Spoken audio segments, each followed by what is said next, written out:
Let me tell you, Jeff, Frank Pratt, John King, Blackwell. We got most respect for all. We have much respect. How many was it? Was it 4 of them?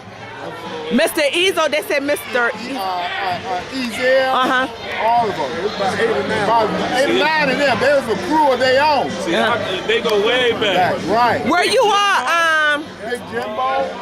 Yeah. So, were you all mentors outside of Parkside, or Parkside was just your main ministry? If I could say that, ministry. Because you know, most of the people was coaches at high schools or somewhere, and then they did Parkside on the side because they lived there.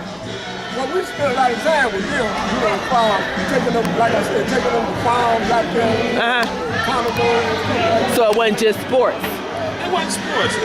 Everything. They sat down everything. and talked to us about life. You know? Tell me a story, an incident. With them. But I can tell you this. Okay. When I first got to Parkside, it wasn't called Parkside. It was called Parkside Home. Oh, Parkside Homes. Parkside Home. Okay. And we never thought of us. We didn't know that we was poor in Parkside. That's true. We had so much and had each other. We never knew that we was poor. That's true. Because when you have togetherness like that, you have everything. Yeah, it was a true essence. It took a village to raise a child, and Parkside was that. That's right. Because I know I could get a whooping from your daddy, and then my friend next door daddy, before my daddy even touched me. And it was okay with my parents. It's like you say, John King, Frank Pratt, Jimbo and all them, they was mentors. They taught us about life, about being me. And what schools did you all go to back then? Name some schools. You remember? Hamilton, Hastings, Hutchinson, Jackson. Oh, okay, Finney. Joy, Finney. Okay, I remember all of them. Southeastern, folks. They tore Southeastern down, didn't they? Yeah. No, They rebuilt it. Oh, they rebuilt it. Okay. It's just that what I found this memory is togetherness out there. The family origins of it. I mean, because if I was your neighbor, I would be considered a neighbor / sister. That's how close knit Parkside was. Right. You had many brothers and sisters out there. we depend on each other. Yeah. You know, you had your blood brother, then you had your other brother. And you know, like I say, I tried to give back the same way that King and them gave. Oh, that's your ministry now? But I tried to help the young fellas, put them on the right track, and everything. You know, I coached them.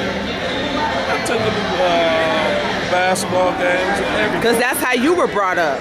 That's the love that you were shown. Right. That's how we prosper among each other. You know, if I look good, you look good, and vice versa. You know, each one teach one. That's right. All the young fellas know me as Daddy Walk, Coach Walk. But they never disrespect you, Walk. It's because I never disrespected them.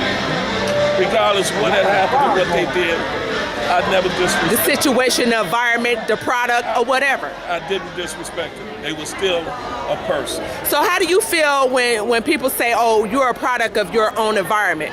I take it as a compliment when you talk about Parkside. You know, one thing, like I say, it taught me togetherness. Unity. Love. You know, all my best friends come out the project. And how many you still keep in contact with? A handful?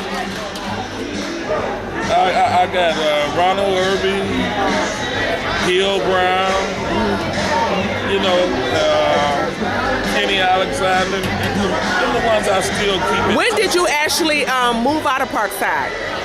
move out of it? Or you still in Parkside? No, I'm not still in there. But your heart is still there. Oh, my heart always be in Parkside. You know how some people are ashamed of saying I lived in the projects? I'll never say I was ashamed. No way in the world. I'm always proud. I tell the person that I lived in Born and raised. That's right. We had everything. Yeah, everything we wanted in the projects. We did. Everything. We were living large when people were trying to live large. That's what, like he said, I never knew we were poor until I got up to age and somebody brought it to my attention. Oh, look at your shoes, look at that. And then I said, no, I wasn't poor. I was rich. I was rich in friendship. That's right, I was rich in love. Right. Rich in friendship. I had plenty of them. You know? And the rec center was the heart. I wish they could have preserved it. The rec center was the heart of the project. Heartbeat of the heart project. You gonna go there, meet somebody, got some memories of some kind about that rec center. Like I say, I got to go back to it. I stayed up at the rec center, and that's where I got mentor from Frank, King, all of them. All of them. And they all taught me something. And you still got it with you today. That's why I'm here. And you're giving it away, you know, as we speak. But you still keeping them dear to your heart. You can't. How can you know just forget that? You can't. I have the most respect for all of them. So even if you didn't have your biological father in the house, they was there. They were there. They was there. They was mentoring a male figure to look up to.